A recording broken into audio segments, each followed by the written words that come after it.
안녕하세요. 저는 김예숙이라고 합니다. 올해 73이에요. 정말 믿기지 않는 일을 겪었던 제 이야기 좀 들어주세요. 이 나이에 이런 일을 겪을 줄은 꿈에도 몰랐거든요. 저는 30년 가까이 동네에서 작은 슈퍼마켓을 운영했습니다. 새벽 5시면 가게 문을 열었어요. 아침 일찍 출근하는 분들이 김밥이나 우유를 사 가시곤 했거든요. 그렇게 하루를 시작해서 밤 11시까지 가게를 지켰죠. 힘들었지만 나름 보람 있었어요. 손님들 얼굴은 다 외웠고 누가 뭘 좋아하는지도 훤히 알았습니다. 사장님, 오늘도 건강하시죠? 단골 할아버지가 들어오시면 저는 항상 웃으며 대답했어요. 네, 덕분에요. 오늘도 맥주 한 캔이시죠? 그런 일상이 참 좋았어요. 그렇게 모은 돈으로 아들 태호를 키웠고 대학까지 보냈습니다. 장학금도 받고 성적도 좋았어요. 제 자랑이었죠.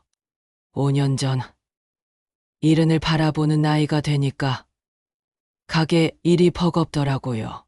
무릎도 아프고 허리도 자주 아팠어요. 그래서 가게를 정리했습니다. 권리금이랑 시설비 받은 게 6천만 원 정도였어요. 평생 모은 돈치고는 적었지만 그래도 제겐 큰 돈이었죠. 이 돈이랑 국민연금만 있으면 혼자 사는 데는 문제 없겠다 싶었거든요. 남편 동진이는 7년 전에 세상을 떠났어요. 심근경색이었습니다. 정말 갑작스러웠죠. 저녁 먹고 텔레비전 보다가 소파에 앉아 계시길래 그냥 주무시는 줄 알았어요. 그런데 아침에 깨워도 안 일어나시더라고요. 손을 잡아보니 차가웠어요. 그때 알았죠. 아, 이 사람이 나를 두고 먼저 갔구나. 장례를 치르는 사흘 동안은 정신이 하나도 없었어요. 문상 오시는 분들께 인사하고 손님 대접하고 그러다 보니까 슬플 시간도 없었죠. 장례가 끝나고 나니까 그제야 실감이 나더라고요. 집에 혼자 돌아왔는데 너무 조용한 거예요.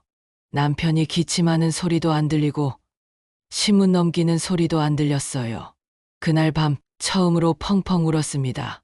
45년을 함께 산 사람이 어느 날 갑자기 없어진다는 게 이런 거구나 싶었죠. 아침에 일어나면 습관처럼 옆을 봤어요. 당연히 아무도 없었고요. 밥을 할 때도 두 사람 분량으로 하다가 아차 싶어서 다시 덜어내곤 했어요. 그렇게 1년쯤 지났을까요? 조금씩 익숙해지더라고요. 혼자 사는 게 슬프긴 했지만 그래도 살아야 했어요. 아들도 있고 며느리도 있고 손주도 있었으니까요. 혼자 살면서 가끔 아들네 집에 놀러 갔어요. 명절 때나 손주 생일 때 초대를 받았죠. 가면 밥 해주고 설거지 도와주고 그러다 저녁쯤 다시 집으로 돌아왔어요. 태호는 항상 현관까지 배웅을 나왔습니다. 엄마, 조심히 들어가세요. 그래, 아들, 너희도 건강해라. 그렇게 인사하고 헤어졌죠. 그런데 2년 전쯤이었나요? 태호가 갑자기 제안을 했어요. 엄마, 우리 집으로 이사 오세요. 혼자 계시면 외로우시잖아요. 며느리 지나도 옆에서 웃으며 고개를 끄덕였습니다. 맞아요. 어머님, 저희랑 같이 사세요. 지훈이도 할머니랑 같이 살고 싶대요. 저는 정말 고마웠어요. 혼자 사는 게 외롭진 않았지만 그래도 가족이랑 같이 사는 게 나쁠 건 없다고 생각했거든요. 손주 지훈이도 보고 싶었고요. 그래서 승낙했습니다. 그래. 그럼 내가 갈게. 그렇게 아들네 집으로 들어갔습니다. 신도시 외곽에 있는 34평 아파트였어요. 깨끗하고 넓었죠. 제게 작은 방 하나를 내줬어요. 원래는 지훈이 공부방으로 쓰던 곳인데 지훈이가 큰 방으로 옮기고 저한테 준 거였어요. 방에는 침대랑 서랍장, 옷장이 있었습니다. 창문으로는 아파트 단지 놀이터가 보였어요. 아이들이 뛰어노는 모습을 보면 기분이 좋았죠. 처음 몇 달은 정말 괜찮았어요. 손주 지훈이가 학교 갔다 오면 제 방에 들러서 이런저런 얘기를 해주곤 했거든요. 할머니, 오늘 학교에서 친구랑 싸웠어요. 왜? 무슨 일이 있었는데? 걔가 제 지우개를 안 돌려줘서요. 그런 사소한 얘기들이었지만 듣는 게 참 좋았어요. 손주랑 이렇게 가까이 지낼 수 있다는 게 행복했죠. 저녁 먹을 때도 같이 식탁에 앉아서 밥을 먹었어요. 제가 설거지를 하면 며느리가 말렸습니다. 어머니, 제가 할게요. 쉬세요. 아니야, 내가 할 수 있어. 그러면서도 저는 기분이 좋았어요. 가족이랑 같이 산다는 게 이런 거구나 싶었거든요. 하지만 시간이 지나면서 뭔가 조금씩 달라지기 시작했어요. 6개월쯤 지났을 때부터였나요? 아들 부부가 제 앞에서 대화를 할 때면 뭔가 말을 아끼는 느낌이 들었거든요. 제가 거실에 나가면 갑자기 대화를 멈추고 서로 눈치만 보더라고요. 처음엔 제가 너무 예민한가 싶었어요. 하지만 그런 일이 자꾸 반복됐습니다. 그리고 며느리 진아가 가끔 제 방 서랍을 뒤지는 것 같았어요. 어느 날 제가 화장실 갔다 오는데 진아가 제 방에서 나오는 거예요. 깜짝 놀란 표정으로 말했죠. 아, 어머님, 깜짝이야. 청소하려고 들어왔어요. 청소? 네. 먼지 좀 털려고요. 그런데 손에는 아무것도 들고 있지 않았어요. 청소 도구도 없었고요. 저는 이상했지만 그냥 넘어갔습니다. 며느리가 뭘 찾는 건가 싶기도 했고, 뭐 나쁜 뜻은 아니겠지 생각했거든요. 또 이상한 게 제 통장이랑 도장을 며느리가 관리하겠다고 했어요. 어머님, 공과금 자동이체 해드릴게요. 어머님은 이런 거 어려우시잖아요. 아니야. 내가 할 수 있는데. 아니에요. 제가 해드릴게요. 편하시게. 그렇게 말하면서 제 통장이랑 도장을 가져갔어요. 저는 그때도 별 생각이 없었어요. 며느리가 도와주려는구나. 그렇게만 생각했죠. 그게 얼마나 큰 실수였는지 그때는 몰랐어요.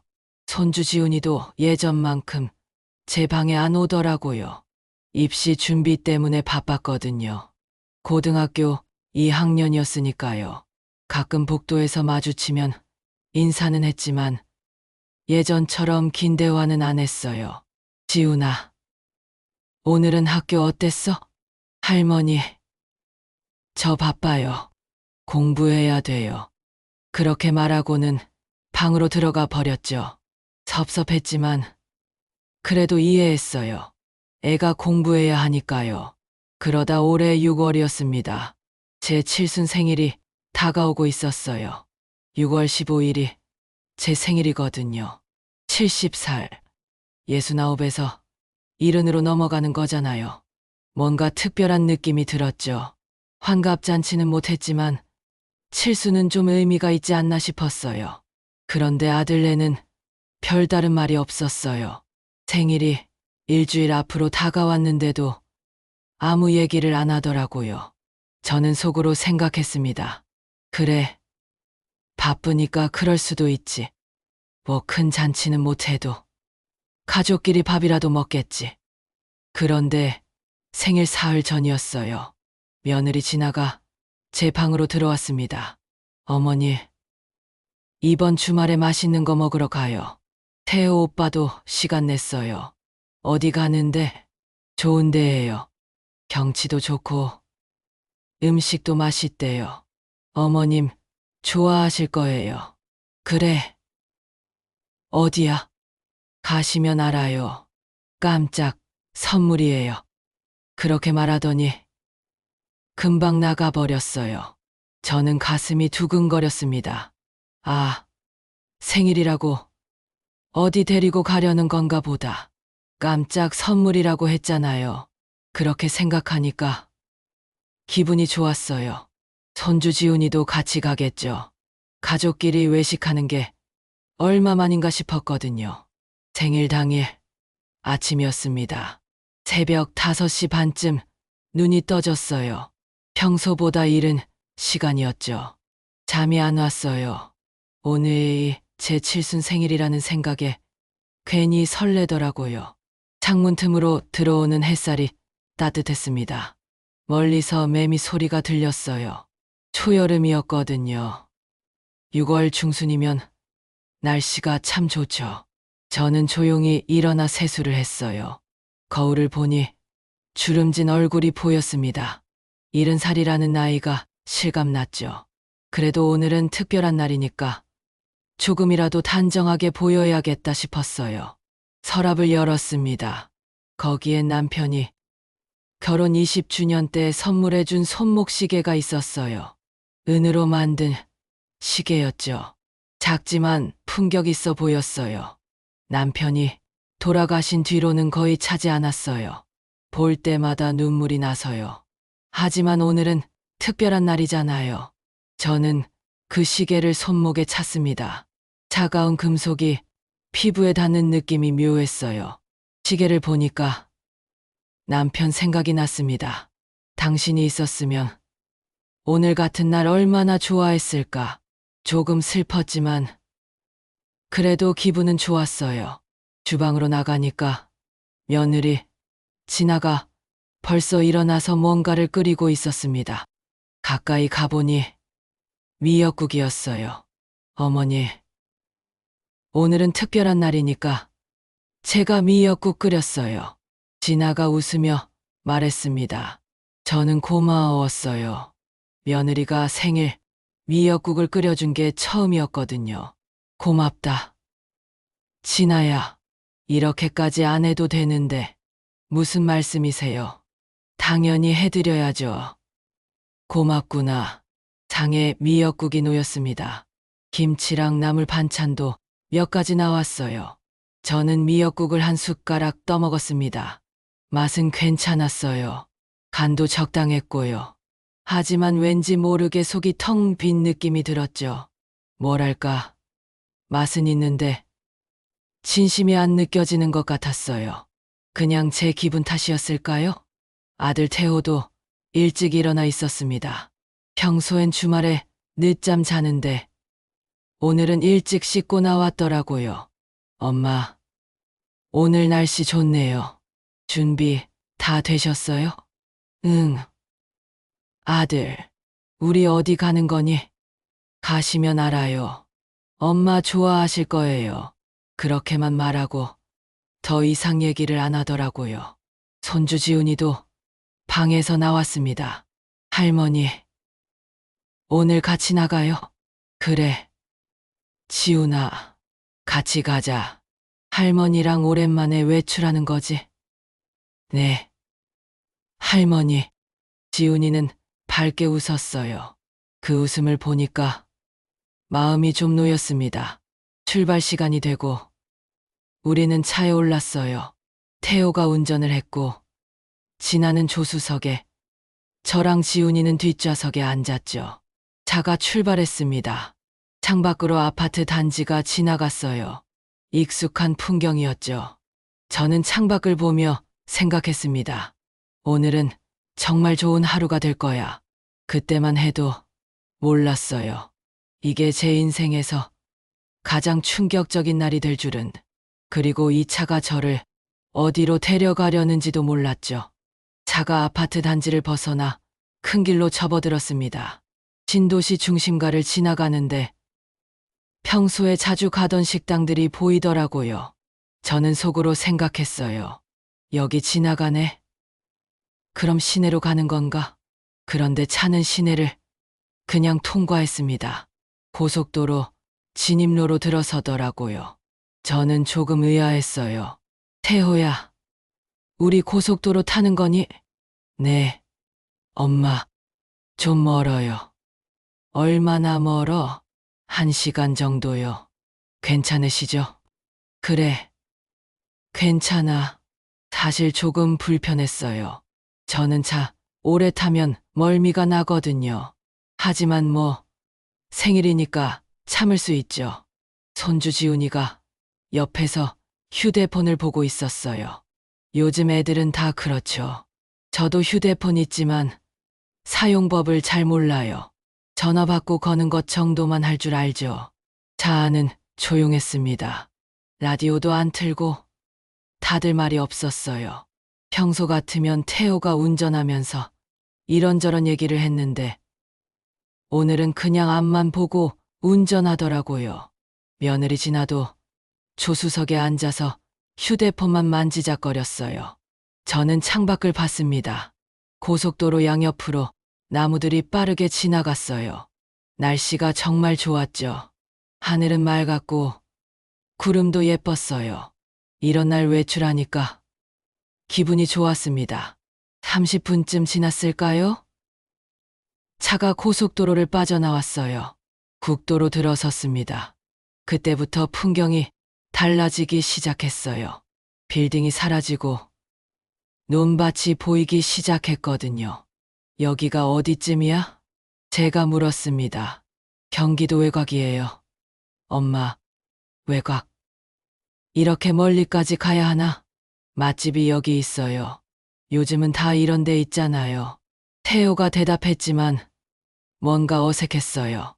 말투가 평소랑 달랐거든요. 좀 딱딱하고 준비된 대답 같았어요. 차는 계속 달렸습니다.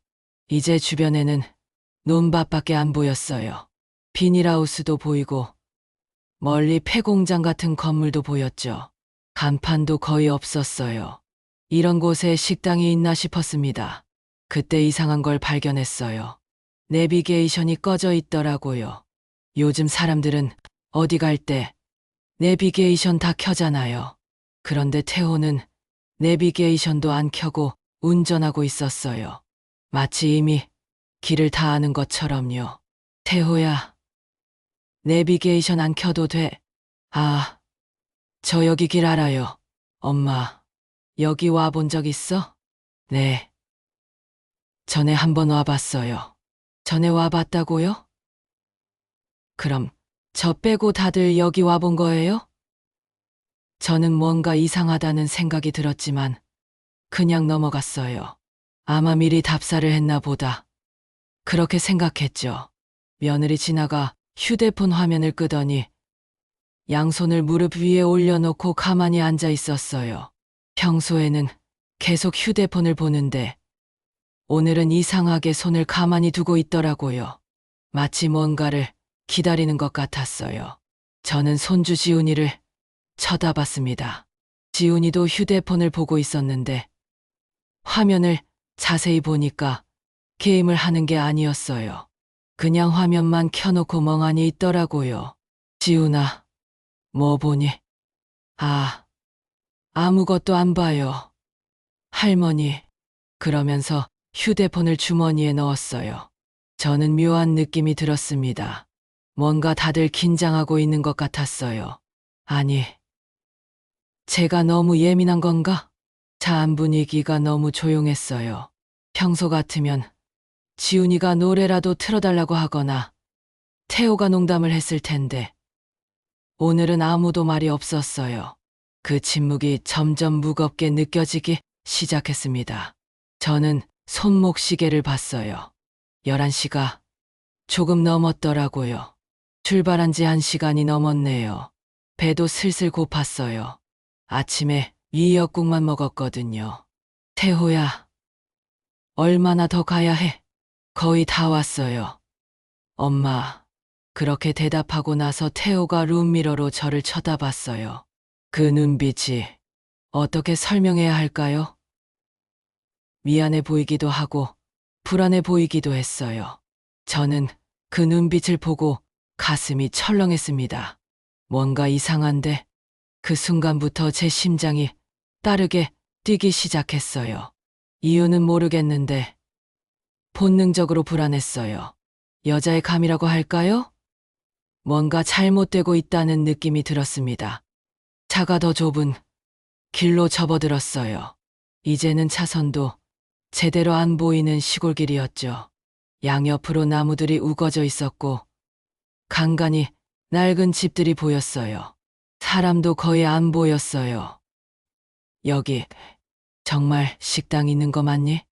제가 다시 물었습니다. 이번엔 며느리 진아가 대답했어요. 네, 어머님.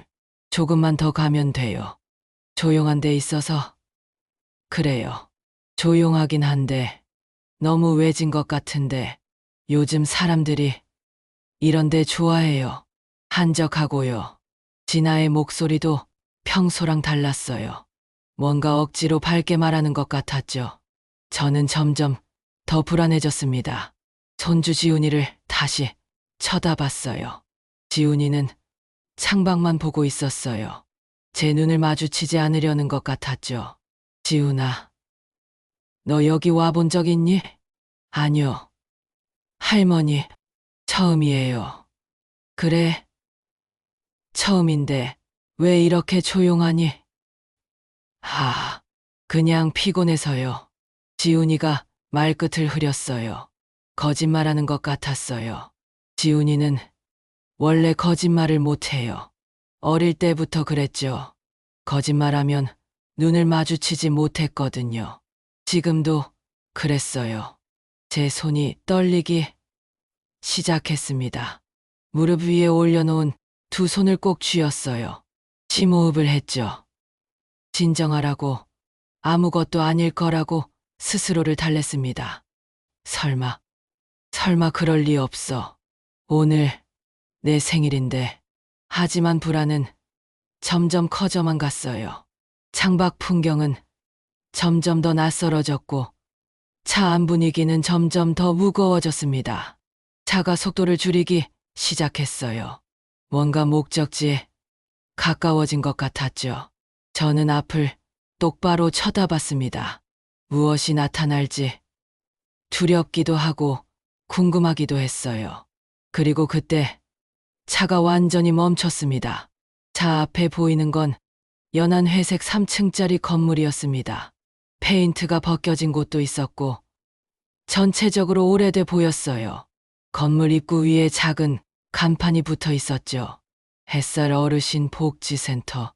그 글자를 읽는 순간 제 머릿속이 하얘졌습니다. 복지센터. 여기가 왜 복지센터예요? 식당이라고 했잖아요. 여기가 어디니? 제 목소리가 떨렸어요. 태호는 시동을 끄고 핸들을 잡은 채 한참 동안 아무 말도 안 했습니다. 며느리 진아가 먼저 입을 열었어요. 어머니, 잠깐만 들어가 보시면 돼요. 들어가 보긴 뭘 들어가 봐. 여긴 복지센터잖아. 우리 밥 먹으러 온 거 아니었어? 그게 진아가 말을 흐렸어요. 그때 태호가 차 문을 열고 내렸습니다. 저는 뒷좌석에 그대로 앉아 있었어요. 움직이고 싶지 않았거든요. 태호가 뒷문을 열었습니다. 엄마, 일단 내리세요. 설명드릴게요. 설명은 무슨 설명? 나 안 내려. 엄마, 제발요. 태호의 목소리에 간절함이 묻어났어요. 하지만 저는 화가 났어요. 왜 저를 여기 데려온 거죠? 생일이라며 외식한다고 해놓고 왜 복지센터에 온 거예요? 지훈이가 먼저 차에서 내렸어요. 그리고 건물 쪽으로 걸어갔죠. 저를 쳐다보지도 않고요. 저는 그 모습을 보면서 가슴이 아팠습니다. 손주까지 이러네요. 엄마, 제발 내리세요. 사람들이 기다리고 있어요. 누가 기다려? 나 몰라. 나 안 내려. 그렇게 버티고 있었는데 며느리 진아가 차 반대편 문을 열고 제 팔을 잡았어요. 어머니, 나가세요. 안에서 다 기다리고 있어요. 놔. 저는 팔을 빼려고 했지만 진아가 놓아주질 않더라고요. 결국 저는 어쩔 수 없이 차에서 내렸습니다. 다리에 힘이 없었어요. 후들거렸죠. 그때 태호가 차 트렁크를 열었어요. 거기에 뭔가 들어 있었습니다. 저는 눈을 의심했어요. 제 옷가방이었거든요. 작은 보따리였는데 분명 제 거였어요. 저게 뭐야? 엄마 옷이에요. 왜 내 옷이 여기 있어? 태호는 대답하지 않았어요. 그냥 가방을 들고 건물 입구로 걸어갔죠. 저는 그 뒤를 따라가면서 생각했습니다. 아니야, 이건 아닐 거야. 설마. 하지만 마음 한구석에서는 이미 알고 있었어요. 이게 무슨 상황인지. 건물 문을 열고 들어가니까 하얀 복도가 나왔습니다. LED 조명이 환하게 켜져 있었어요. 벽에는 가족의 마음으로 모시겠습니다라는 현수막이 걸려 있었죠. 복도 끝에서 여자 한 명이 걸어왔습니다. 하얀 가운을 입고 있었어요. 간호사인 것 같았죠. 어르신, 어서 오세요. 기다리고 있었어요. 그 여자가 웃으며 말했어요. 저는 그 웃음이 너무 가식적으로 느껴졌습니다. 저는 여기 올 사람이 아니에요. 괜찮으세요? 편하게 계시면 돼요. 이쪽으로 오세요. 간호사가 복도 안쪽을 가리켰어요. 태호와 진아가 제 양옆에서 팔을 잡았습니다. 저는 저항했지만 소용없었어요. 그렇게 끌려가다시피 복도를 지나갔죠. 양옆으로 방문들이 보였어요. 어떤 방에서는 기침 소리가 들렸고 어떤 방에서는 텔레비전 소리가 들렸어요. 복도 천장에서는 트로트 음악이 흘러나왔죠. 낯선 냄새가 났어요. 소독약 냄새였습니다. 끝에서 두 번째 방 앞에서 멈췄어요. 간호사가 문을 열었습니다. 여기가 어르신 방이에요. 방 안으로 들어가니까 작은 공간이 나왔어요. 2인실이라고 했는데 침대가 두 개 놓여 있었죠. 하나는 비어 있었고 하나는 제 거라고 했어요. 침대 옆에 작은 옷장이 있었고 창문도 하나 있었어요. 그게 전부였습니다. 태호가 제 가방을 침대 위에 올려놓았어요. 저는 그 가방을 보면서 눈물이 나올 것 같았어요. 하지만 참았습니다. 울면 지는 것 같았거든요. 태호야, 이게 무슨 짓이니? 엄마, 내가 뭘 잘못했어? 왜 나를 여기 데려온 거야? 엄마, 우리도 어쩔 수 없었어요. 어쩔 수 없긴 뭐가 어쩔 수 없어. 제 목소리가 커졌어요. 간호사가 황급히 말했습니다. 어르신, 진정하세요. 여긴 좋은 곳이에요. 편하게 계시면 돼요. 나 여기 있기 싫어요. 집에 갈 거예요. 어머님, 일단 며칠만 계세요. 우리가 다시 올게요. 며느리 진아가 말했어요. 며칠만 있으라고요? 그럼 이건 진짜인 거예요? 저를 여기 두고 가겠다는 거예요? 진아야, 제발, 나 여기 두고 가지 마. 어머니, 지훈이 입시 때문에 집이 너무 복잡해요. 어머님, 또 건강 안 좋으시잖아요. 여기서 전문적으로 케어받으시는 게 나아요. 나 건강해. 아픈 데 없어. 혈압도 높으시고 무릎도 안 좋으시잖아요. 그건 나이 들면 다 그래.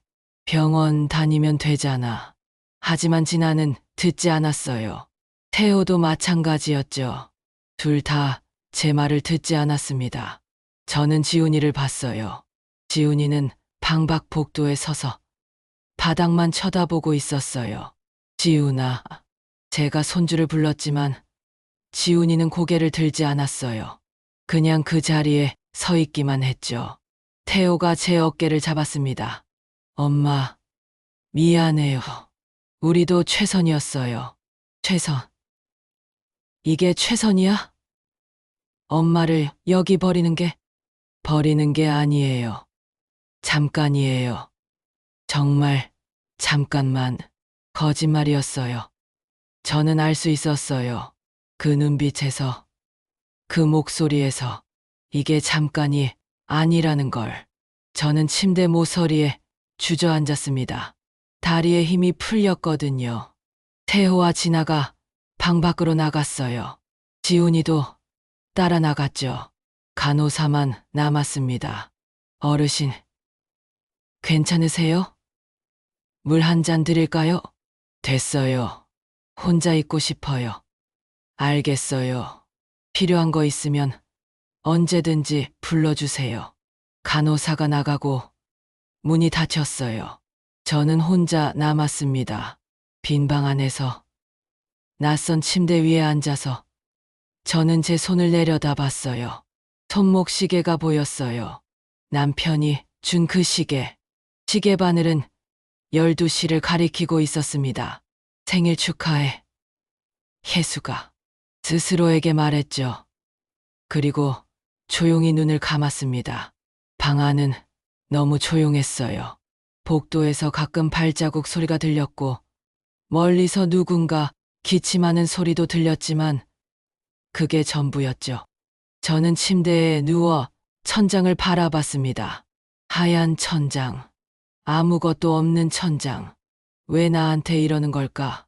생각할수록 화가 났어요. 아니, 화보다는 슬픔이었어요.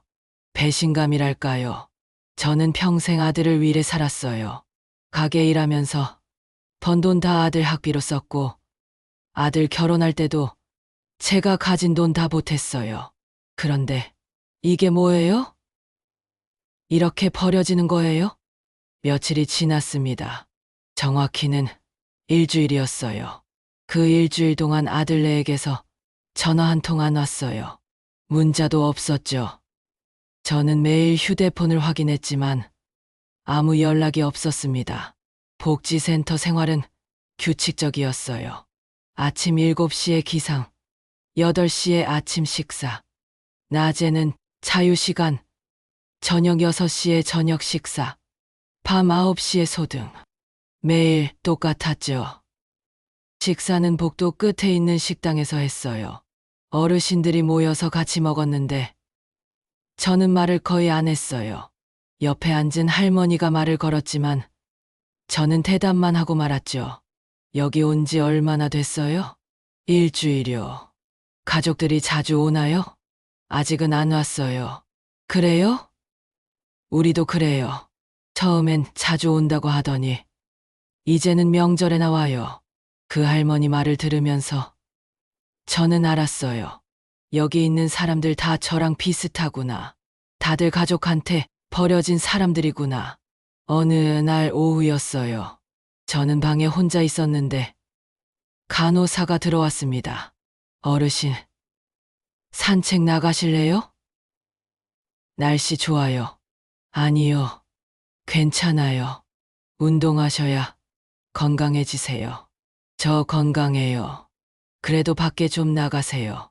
여기만 계시면 답답하잖아요. 간호사가 계속 권유해서 저는 마지못해 나갔어요. 건물 뒤편에 작은 정원이 있었어요. 벤치도 몇 개 있었고 나무도 심어져 있었죠. 저는 벤치에 앉아서 주변을 둘러봤습니다. 담장 너머로 논밭이 보였어요. 저 멀리 산도 보였죠. 경치는 좋았어요. 하지만 제 마음은 전혀 좋지 않았습니다. 여기서 나가야 해. 그렇게 생각했어요. 하지만 어떻게 나가죠? 저는 돈도 없고 갈 곳도 없었어요. 아들네 집으로 다시 가봤자 또 여기로 보낼 게 뻔했고요. 그날 밤 저는 제 가방을 뒤져봤어요. 태호가 싸준 가방이었죠. 어떤 옷들이 들어있나 보려고요. 가방을 열어보니까 낡은 옷들만 들어있었어요. 제가 평소에 입던 좋은 옷들은 하나도 없었어요. 다 오래된 옷들이었죠. 아, 이것들이 나를 완전히 정리할 생각이었구나. 그렇게 생각하니까 더 화가 났어요. 저는 가방을 뒤지다가 밑바닥에서 작은 수첩을 발견했습니다. 남편이 쓰던 수첩이었어요. 생활비 내역이 적힌 수첩이었죠. 수첩을 펼쳐보니까 남편 필체가 보였어요. 꼼꼼하게 적어 놓은 글씨들. 저는 한 장 한 장 넘기며 읽었습니다. 그러다가 마지막 페이지에 적힌 걸 봤어요. 계속 통장 농협, 계좌번호 XXXX. 남편이 제 통장 정보를 적어 놓은 거였어요. 저는 그 계좌번호를 보면서 생각했습니다. 내 통장, 지금 어떻게 됐을까? 며느리 지나가 관리한다고 가져갔는데, 혹시 문제가 있는 건 아닐까? 갑자기 불안해졌어요. 저는 수첩을 꼭 쥐고 잠을 청했지만 잠이 오지 않았습니다. 다음 날 아침, 저는 간호사를 찾아갔어요. 저기요. 혹시 근처에 은행 있나요? 은행요? 왜요? 제가 확인할 게 있어서요. 무슨 확인이요? 제 통장 좀 보려고요. 간호사가 잠시 생각하더니 말했어요. 차량이 오후에 한번 나가거든요. 병원 가시는 분들 모시고요. 그때 같이 가실래요? 네. 가고 싶어요. 알겠어요. 그럼 오후 2시에 준비하세요. 저는 고맙다고 인사했어요. 그리고 방으로 돌아와서 수첩을 다시 확인했습니다. 계좌번호, 은행 지점 이름 다 적혀 있었어요. 오후 2시, 저는 복지센터 차량을 타고 마을로 나갔어요. 운전기사분이 농협 앞에 차를 세워줬습니다. 어르신, 30분 안에 나오세요. 네, 알겠습니다. 저는 농협 안으로 들어갔어요. 창구에 사람이 앉아 있었죠. 어떻게 오셨어요? 제 통장 좀 확인하려고요. 신분증 있으세요? 저는 지갑에서 신분증을 꺼냈어요. 직원이 신분증을 확인하고 컴퓨터를 두드렸습니다. 계좌번호 알려주세요. 저는 수첩에 적힌 번호를 읽어줬어요. 직원이 몇 번 더 타이핑하더니 화면을 보며 말했어요. 잠시만요. 그리고 프린터에서 종이가 나왔습니다. 거래 내역서였어요. 직원이 그걸 저한테 건네줬죠. 여기 있습니다. 저는 그 종이를 받아들고 내용을 읽기 시작했어요. 그리고 눈이 점점 커졌습니다. 종이에 적힌 숫자들을 보는 순간 저는 숨이 멎는 줄 알았어요. 출금, 출금, 출금. 매달 100만 원 가까이 빠져나가고 있었어요. 제가 모르는 사이에요. 이게 뭐예요? 제 목소리가 떨렸어요. 직원이 화면을 보며 설명했습니다. 자동이체로 출금되고 있네요. 여기 보세요. 매월 10일에 80만 원, 20일에 40만 원씩. 자동이체. 제가 신청한 적 없는데요. 여기 보시면 공인인증서로 등록됐다고 나와 있어요. 공인인증서. 그건 며느리가 관리하는데 그 순간 모든 게 명확해졌어요. 며느리 지나가 제 통장을 가져간 이유. 공과금 자동이체 해준다던 말. 다 거짓말이었어요. 제 돈을 빼내려고 한 거였죠. 그럼 지금까지 얼마나 빠져나간 거예요? 직원이 계산기를 두드렸어요. 8개월이니까 대략 1,000만 원 정도 되네요. 1,000만 원. 그 숫자를 듣는 순간 저는 현기증이 났어요. 의자를 붙잡고 간신히 서 있었죠. 어르신, 괜찮으세요? 아니에요. 괜찮아요. 저는 심호흡을 했어요. 진정하라고, 흥분하면 안 된다고 스스로에게 말했죠. 이거 어떻게 막을 수 있어요? 자동이체를 해지하시면 돼요. 지금 바로 해드릴까요? 네. 해주세요. 직원이 서류를 꺼내더니 제게 서명하라고 했어요. 저는 떨리는 손으로 이름을 썼습니다. 그리고 추가로 통장 사용 정지도 신청했어요. 더 이상 돈이 빠져나가지 않도록요. 이제 다른 사람은 이 계좌를 못 건드려요. 고맙습니다. 저는 거래 내역서를 접어서 주머니에 넣었어요. 그리고 농협을 나왔습니다. 차량이 기다리고 있었죠. 어르신, 다 보셨어요? 네, 갑니다. 차에 타면서 저는 손이 부들부들 떨리는 걸 느꼈어요. 분노였어요. 지금까지 느껴본 적 없는 분노가 치밀어 올랐죠. 어떻게 이럴 수가 있어? 어떻게 자기 시어머니 돈을 훔쳐가? 복지센터로 돌아오는 길 내내 저는 창밖만 바라봤어요. 아무 생각도 하고 싶지 않았지만 머릿속은 복잡했습니다. 센터에 도착해서 제 방으로 돌아왔어요. 침대에 앉아서 거래 내역서를 다시 펼쳐봤죠. 숫자들이 눈에 들어왔어요. 매달 빠져나간 돈들. 제가 30년 동안 가게 하면서 모은 돈이었어요. 슈퍼 정리 대금 6천만 원은 어떻게 됐을까? 그 돈은 태호가 가져갔어요. 투자한다고 수익 나면 돌려준다고 했죠. 하지만 돌려준 적이 한 번도 없었어요. 물어보면 그냥 아직이라고만 했고요. 저는 휴대폰을 꺼냈어요. 그리고 태호 번호를 눌렀습니다. 신호음이 울렸죠. 한 번, 두 번, 세 번 받지 않았어요. 끊어졌습니다. 다시 걸었어요. 이번에도 받지 않았어요. 문자를 보냈습니다. 태호야, 엄마야, 전화 좀 받아라. 답장이 없었어요. 저는 며느리 진아에게도 전화를 걸었습니다. 역시 받지 않았죠. 손주 지훈이에게도 걸었어요. 마찬가지였어요. 다들 나를 피하고 있구나. 그렇게 생각하니까 더 화가 났어요. 저는 침대에 누워서 천장을 봤습니다. 눈물이 나올 것 같았지만 참았어요.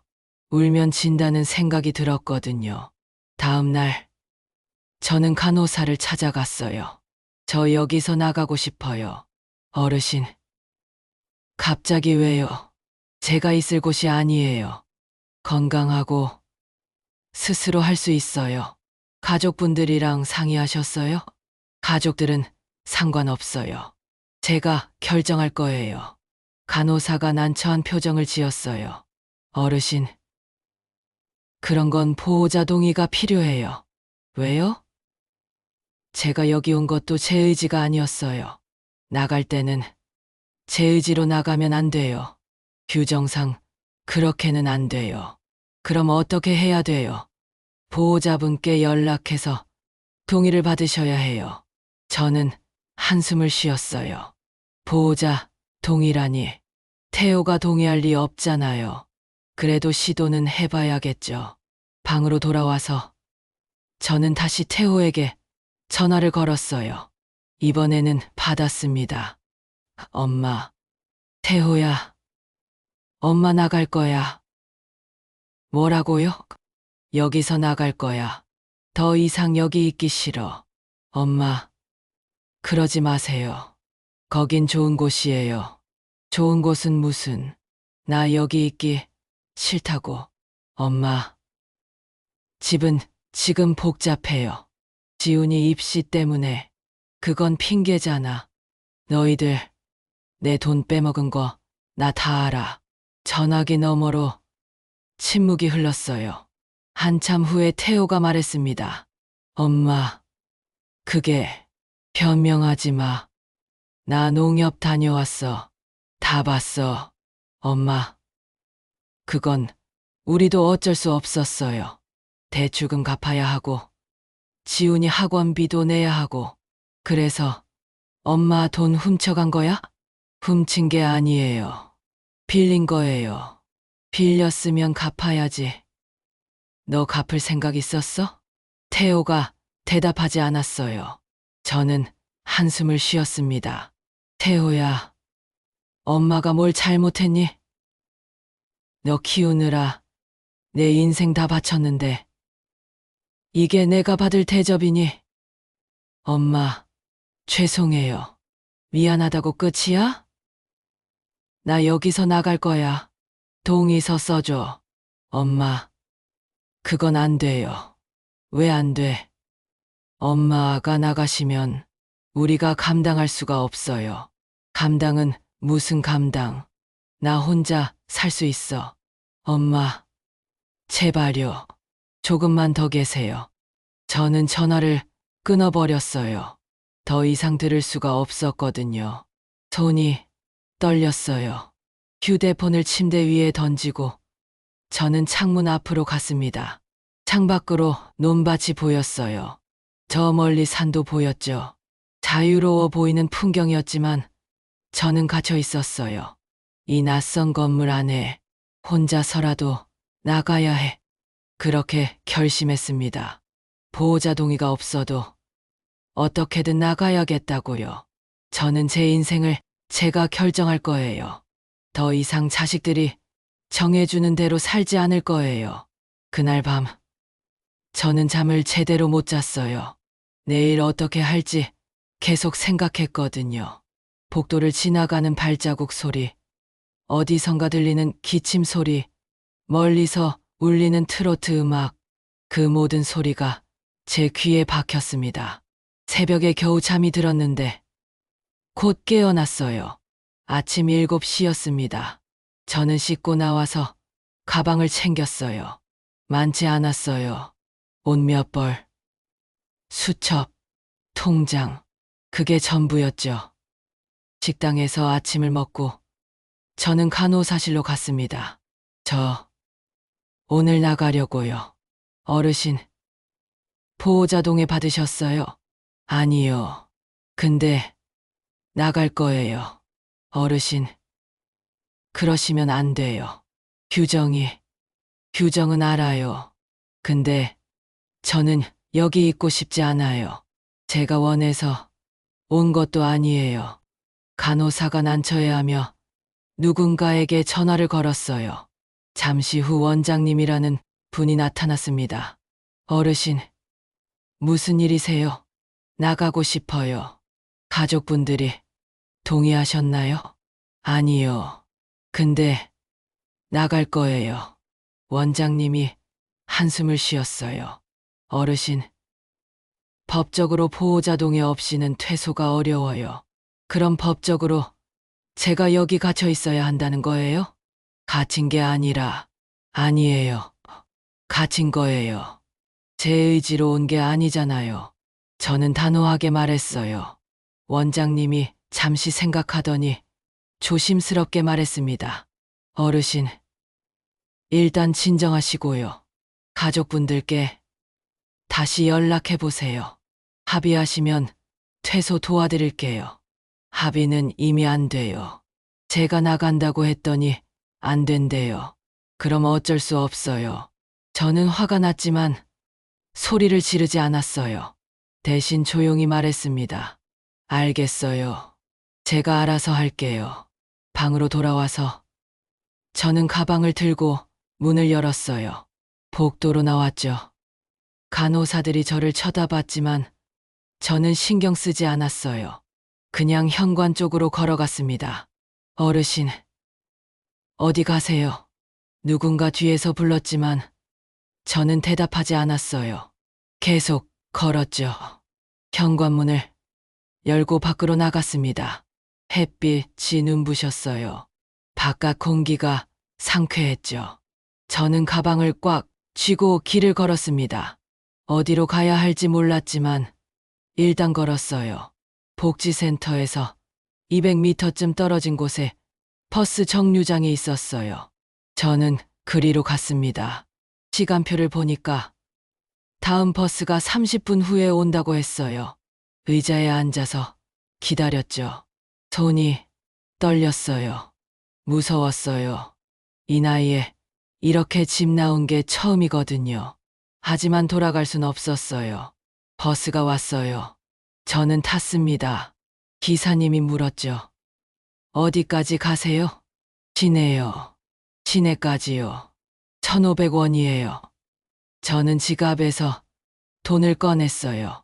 다행히 현금이 좀 있었어요. 버스 요금을 내고 뒷좌석에 앉았습니다. 버스가 출발했어요.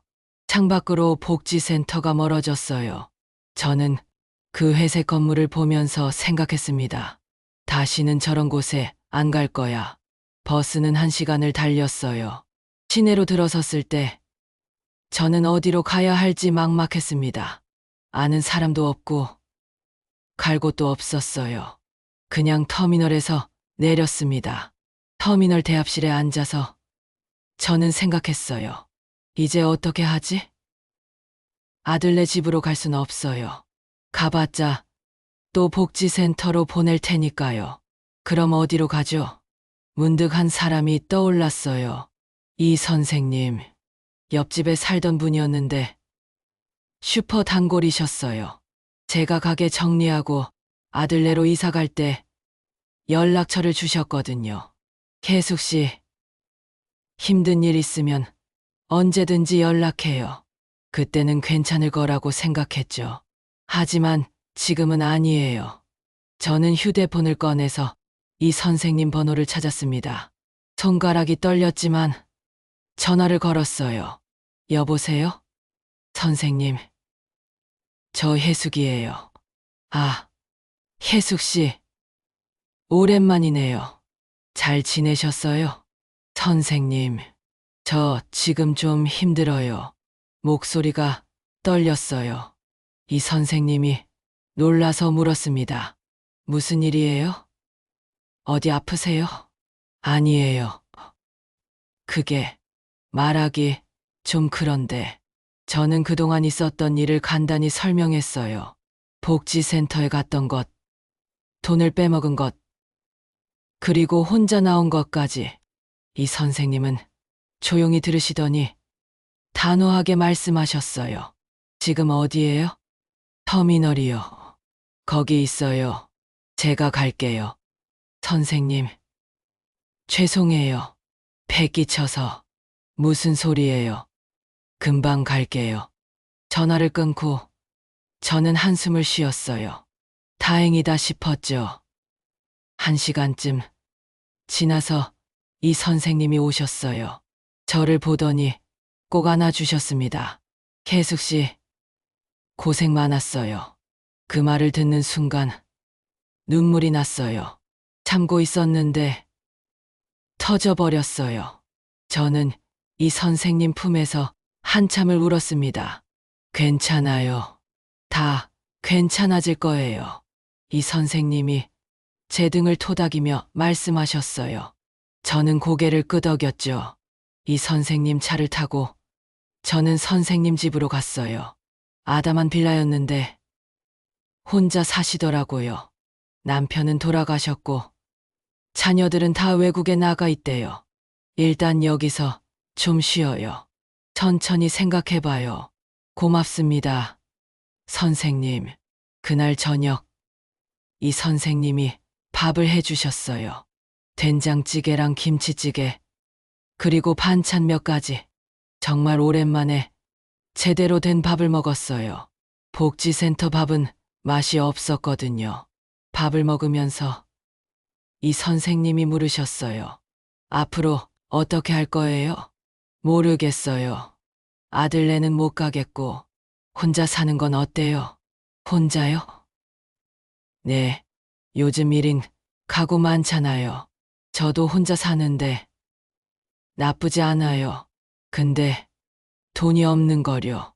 통장도 정리해야 하고, 그건 천천히 하면 돼요. 일단 살 곳부터 찾아요. 이 선생님은 다음 날부터 저를 도와주셨어요. 같이 부동산에 가서 집을 알아봤죠. 싸고 괜찮은 곳을 찾았어요.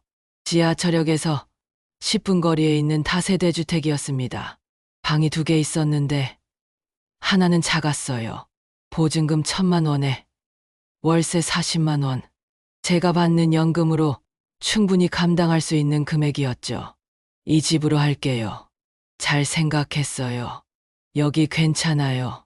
계약을 하고 저는 이사를 준비했어요. 짐이 많지 않아서 금방 끝났죠. 이 선생님이 기본적인 살림 도구를 사주셨어요. 냄비, 그릇, 이불까지. 선생님, 이렇게까지 해주시면 제가 뭐라고 보답은 무슨, 친구 돕는 거죠 뭐. 그렇게 저는 새 집에 들어갔습니다. 작지만 따뜻한 공간이었어요. 제 공간이었죠. 첫날 밤, 저는 빈방에 앉아서 주변을 둘러봤어요. 아무것도 없었지만 마음은 편했습니다. 누구 눈치도 볼 필요 없고 누구한테 허락받을 필요도 없었어요. 며칠 뒤 저는 법률구조공단에 갔어요. 이 선생님이 알려주신 곳이었죠. 무료로 상담해 준다고 하더라고요. 어떻게 오셨어요? 변호사님이 물었어요. 저는 그동안 있었던 일을 설명했습니다. 돈을 빼먹은 것, 복지센터에 강제로 입소시킨 것, 모든 걸 얘기했죠. 변호사님은 고개를 끄덕이며 들으시더니 말씀하셨어요. 형사고소도 가능하고 민사로 돈을 돌려받을 수도 있어요. 정말요? 네. 하지만 시간이 좀 걸릴 거예요. 괜찮아요. 기다릴 수 있어요. 그렇게 저는 법적 절차를 시작했습니다. 고소장을 작성하고 증거 자료를 모았어요. 농협에서 받은 거래, 내역서, 남편이 적어놓은 수첩 다 제출했죠. 한 달쯤 지나서 태호에게 경찰서에서 연락이 갔대요. 조사받으러 오라고. 태호가 제게 전화를 걸어왔습니다. 엄마, 이게 무슨 짓이에요? 무슨 짓은 당연한 거 아니니? 엄마가 저를 고소하신 거예요? 그래, 고소했어. 내가 내 돈 훔쳐갔잖아. 훔친 게 아니라고요. 그럼 뭐야? 빌렸다고? 빌렸으면 갚았어야지. 태호가 한참 동안 아무 말도 안 했어요. 그러다 작은 목소리로 말했습니다. 엄마, 제발 고소 취하해 주세요. 싫어. 엄마, 난 더 이상 내 엄마 노릇 안 할 거야. 너도 이제 내 아들 아니야. 엄마, 그렇게까지 하실 거예요? 그렇게까지. 너희들이 먼저 나한테 그렇게 한 거잖아. 복지센터에 버리고 돈까지 빼먹고. 전화기 너머로 며느리 진아의 목소리가 들렸어요.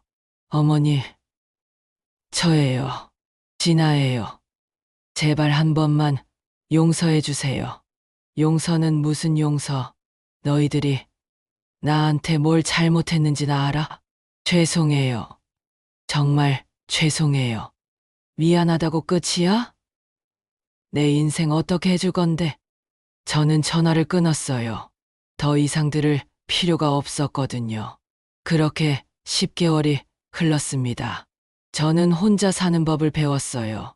처음엔 어려웠지만 점점 익숙해졌죠. 아침에 일어나면 베란다로 나가서 화분에 물을 줬어요. 고추를 심었거든요. 청양고추였는데 잘 자랐어요. 해질 무렵이면 빨갛게 익었죠. 손주 와서 따먹으라고 키우는 건데 혼잣말을 했지만 지훈이는 오지 않았어요. 태호도 진아도 오지 않았죠. 저는 경로당에도 다니기 시작했어요. 집 근처에 있는 작은 경로당이었는데 사람들이 친절했어요. 새로 오셨어요? 네. 이사 온 지 얼마 안 됐어요. 어디서 오셨어요? 저쪽 신도시에서요. 사람들이 반겨줬어요.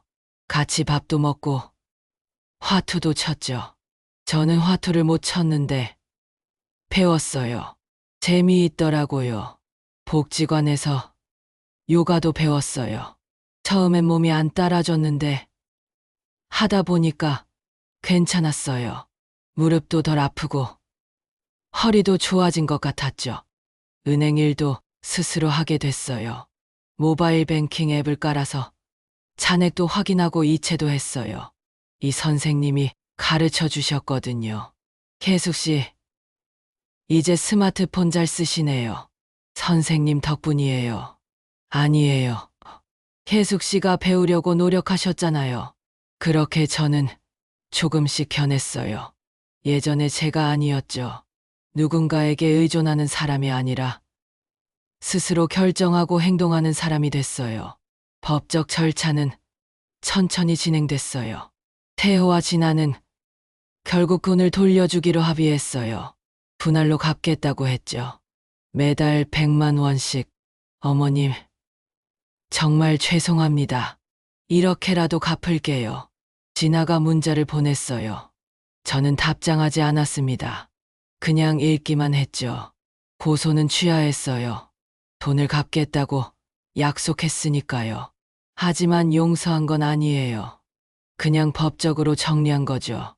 시간이 흐르면서 저는 제 인생을 돌아봤어요. 평생 누군가를 위해 살았구나. 남편을 위해, 아들을 위해, 손주를 위해. 정작 저 자신을 위해서는 뭘 한 적이 없었어요. 이제는 나를 위해 살아야지. 그렇게 다짐했습니다. 하고 싶은 것도 하고, 가고 싶은 곳도 가고, 제 인생을 제가 선택하기로 했어요. 어느 날 휴대폰에 문자가 왔어요. 지훈이였습니다. 할머니, 저 지훈이에요.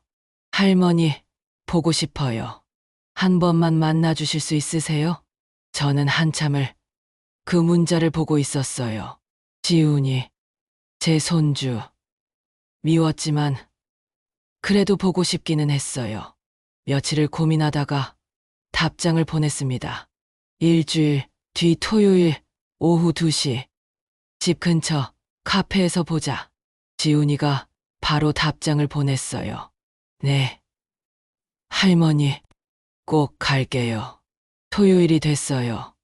저는 카페에 먼저 가서 앉아 있었죠. 조금 떨렸어요. 10개월 만에 보는 손주였거든요. 문이 열리고 지훈이가 들어왔어요. 키가 더 큰 것 같았어요. 얼굴도 좀 여위였고요. 지훈이가 저를 보더니 눈물을 글썽였어요. 할머니, 앉아라. 지훈이가 앞에 앉았어요. 저는 커피를 한 모금 마시며 말했습니다. 무슨 얘기하러 왔니? 할머니, 죄송해요. 제가 잘못했어요. 뭐가 잘못했는데? 그날 복지센터 갔을 때 저도 알고 있었어요. 근데 말리지 못했어요. 지훈이가 고개를 숙였어요. 어깨가 떨렸죠. 그래, 내가 뭘 했겠니? 넌 애니까. 아니에요. 저도 잘못했어요. 할머니 혼자 두고 저도 같이 집에 왔잖아요. 저는 한숨을 쉬었어요. 지훈아, 너한테 화난 건 아니야. 너희 부모한테 화난 거지. 할머니, 우리 다시 볼 수 있을까요? 그건 내가 생각해 볼게. 지훈이가 가방에서 편지를 꺼냈어요. 할머니, 이거 읽어주세요. 제 마음이에요. 편지를 받아들고 저는 고개를 끄덕였어요. 알았어. 읽어볼게. 지훈이와 1시간쯤 얘기하고 헤어졌어요. 집에 돌아와서 편지를 펼쳤습니다. 할머니, 죄송해요. 그동안 너무 보고 싶었어요. 할머니 없는 집은 너무 쓸쓸해요. 편지를 읽으면서 저는 울컥했어요. 그래도 손주는 손주구나 싶었죠. 그리고 4월이 왔습니다.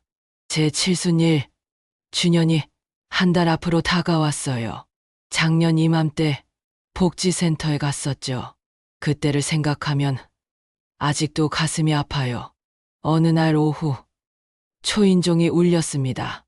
누굴까 싶어서 문을 열었는데 태호와 진아, 그리고 지훈이가 서 있었어요. 엄마. 태호가 조심스럽게 말했어요. 손에는 과일 바구니를 들고 있었죠. 왜 왔어? 엄마, 한 번만 용서해 주세요. 용서는 무슨. 정말 죄송합니다. 저희가 잘못했어요. 진아도 고개를 숙였어요. 지훈이는 제 뒤에 숨어서 저를 쳐다봤죠. 저는 한숨을 쉬었어요. 그리고 문을 열어줬습니다. 들어와라. 엄마, 들어오라니까. 셋이 조심스럽게 들어왔어요. 거실에 앉더니 다들 불편한 표정이었죠. 저는 주방에서 물을 따라왔어요. 마셔라. 고맙습니다. 침묵이 흘렀어요. 한참 후에 태호가 입을 열었습니다. 엄마, 돈은 계속 갚고 있어요. 약속 지킬게요. 그래, 그거는 당연한 거니까. 그리고 엄마, 다시 우리 집으로 오시면 안 될까요? 저는 고개를 저었어요. 싫어. 나 여기 편해. 엄마, 난 이제 내 인생을 살 거야. 너희한테 맞춰서 사는 거 아니야. 태호가 고개를 숙였어요. 진아가 조심스럽게 말했습니다. 어머니, 그럼 가끔이라도 뵈러 와도 될까요? 저는 잠시 생각했어요. 그리고 대답했죠. 그건 내가 정할게. 내가 괜찮으면 연락할게. 알겠습니다. 지훈이가 제 옆으로 왔어요. 할머니, 저 할머니 보고 싶어요. 그래, 지훈아. 할머니도 보고 싶었어. 지훈이를 안아줬어요. 손주는 잘못이 없잖아요. 그날 저녁 다들 가고 나서 저는 혼자 베란다에 나갔어요. 고추 화분에 물을 주면서 저는 생각했습니다. 나는 평생 선택받기만 했구나. 남편이 선택하고 아들이 선택하고. 근데 이제는 내가 선택해.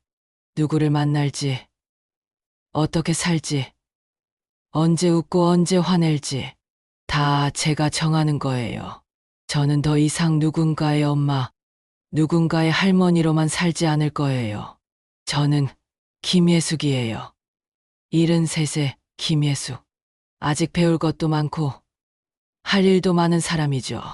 며칠 전에 경로당에서 만난 할머니가 물었어요. 혜숙 씨, 혼자 사는 거 외롭지 않아요? 저는 웃으며 대답했습니다. 누군가랑 같이 살아도 외로울 땐 외로워요. 근데 혼자라도 나를 지킬 수 있다는 게 그게 진짜 자유더라고요. 그래요. 이제 저는 자유로워요. 복지센터에 갇혀 있을 때랑은 달라요. 제 발로 걷고, 제 입으로 말하고, 제 손으로 결정해요. 가끔 힘들 때도 있어요.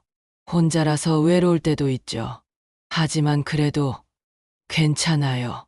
이게 제 선택이니까요. 어제 이 선생님이 전화하셨어요.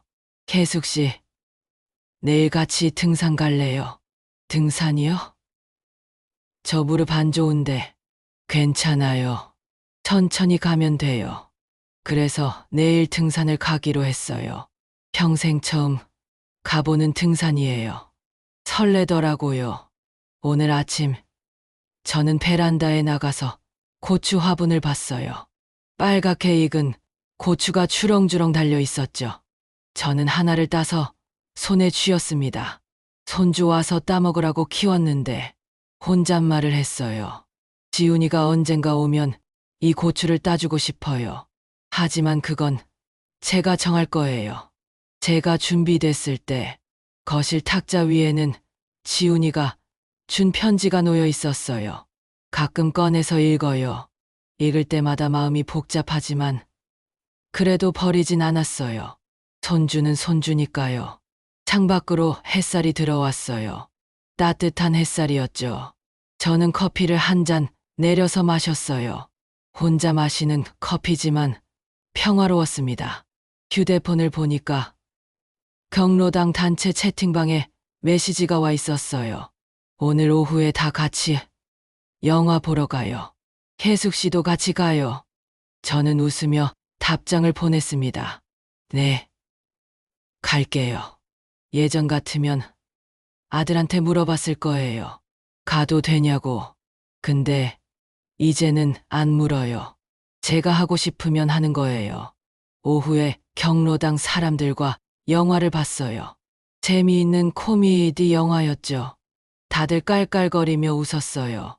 저도 오랜만에 배꼽 잡고 웃었습니다. 영화관을 나오면서 옆에 있던 할머니가 말했어요. 혜숙 씨, 요즘 표정이 밝아졌어요. 그래요? 네. 처음 봤을 때보다 훨씬 좋아 보여요. 고마워요. 집에 돌아와서 저는 거울을 봤어요. 주름진 얼굴이지만 확실히 예전보다 밝아 보였어요. 눈빛도 달라진 것 같았죠. 이게 나구나. 스스로를 위해 사는 사람. 누군가의 선택을 기다리는 게 아니라 스스로 선택하는 사람. 밤에 침대에 누워서 저는 천장을 봤어요. 1년 전 복지센터에서 봤던 천장이 떠올랐습니다. 그 하얀 천장, 소독약 냄새, 복도의 발자국 소리. 다시는 그런 곳에 안 갈 거야. 그렇게 다짐했어요. 제 인생은 제가 지킬 거예요. 며칠 후, 태호에게서 전화가 왔어요. 엄마, 다음 주 일요일에 뵈러 가도 될까요? 저는 잠시 생각했어요. 그리고 대답했습니다. 일요일은 안 돼. 나 등산 가기로 했어. 그럼 언제 괜찮으세요? 내가 연락할게. 내가 괜찮을 때. 알겠습니다. 엄마. 전화를 끊고 저는 미소를 지었어요. 예전 같으면 아들이 오겠다는데 다 취소하고 기다렸을 거예요. 근데 이제는 아니에요. 제 일정이 먼저예요. 다음 주 일요일. 저는 이 선생님과 등산을 갔어요. 힘들었지만 재미있었죠. 정상에 올라가서 경치를 보는데 가슴이 뻥 뚫리는 것 같았어요. 계숙 씨, 기분 어때요? 좋아요. 정말 좋아요. 그럼 됐어요. 앞으로도 이렇게 살아요. 하고 싶은 거 다 하면서. 네, 선생님. 산을 내려오는 길에 저는 생각했어요. 제 인생은 이제 시작이구나. 73이지만 늦지 않았어요. 아직 할 수 있는 게 많아요. 집에 돌아와서 베란다에 나갔어요.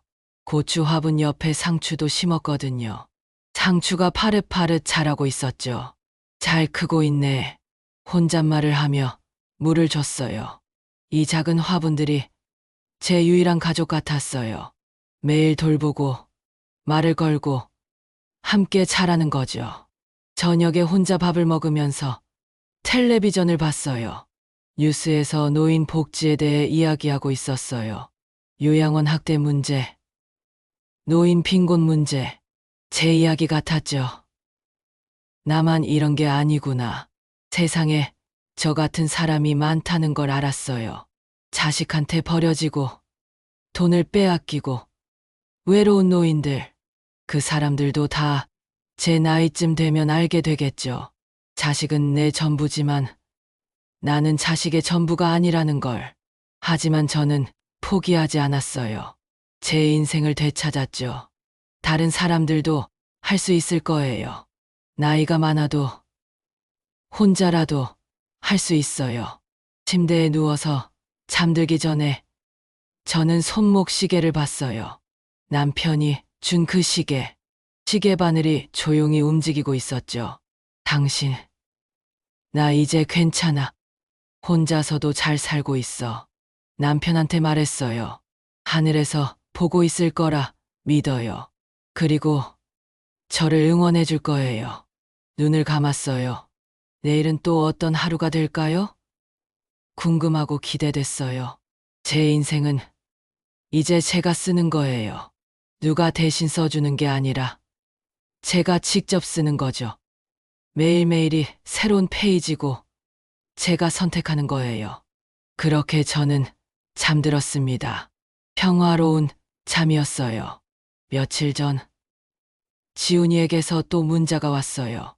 할머니, 대학 합격했어요.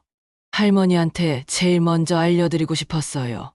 저는 축하한다고 답장을 보냈어요. 그리고 생각했죠. 언젠가는 지훈이도 만나줘야겠다고. 하지만 그건 제가 정할 거예요. 서두르지 않을 거예요. 오늘 아침에도 베란다에 나가서 화분을 봤어요. 고추가 더 빨갛게 익었더라고요. 저는 하나를 따서 냄새를 맡았어요. 맵싸한 냄새가 났죠. 해질, 무렵 가장 빨갛게 익는구나. 혼잣말을 했어요. 그래요. 저도 이제 인생의 해질 무렵이에요. 하지만 가장 빨갛게 가장 뜨겁게 살 거예요. 누가 저를 정해주는 게 아니라 제가 저를 정해요. 언제 웃을지, 언제 화낼지, 누구를 만날지, 무엇을 할지 다 제가 선택하는 거예요. 저는 더 이상 선택받는 사람이 아니에요. 선택하는 사람이에요. 그게 제가 1년 동안 배운 거예요. 73의 나이에 깨달은 거죠. 늦었다고 생각할 수도 있지만 저는 그렇게 생각하지 않아요. 지금이 딱 좋은 때예요. 창밖으로 햇살이 들어와요. 따뜻한 봄날이에요. 저는 커피를 마시며 창밖을 바라봤어요. 저 멀리 사람들이 걸어가고 있었죠. 다들 자기 인생을 살고 있는 거예요. 저도 제 인생을 살 거예요. 제가 주인공인 인생을요. 휴대폰을 보니까 이 선생님에게서 문자가 와 있었어요. 계숙 씨, 오늘 날씨 좋은데 산책 갈래요? 저는 웃으며 답장을 보냈습니다. 좋아요. 30분 후에 만나요. 산책을 가기 위해 준비를 했어요. 편한 옷을 입고 모자를 쓰고 가방을 들었죠. 거울을 보니까 제가 웃고 있었어요. 오늘도 좋은 하루야. 스스로에게 말했어요. 그리고 문을 열고 나갔습니다. 제 인생의 새로운 하루가 시작되는 거예요. 제가 선택한 하루가요.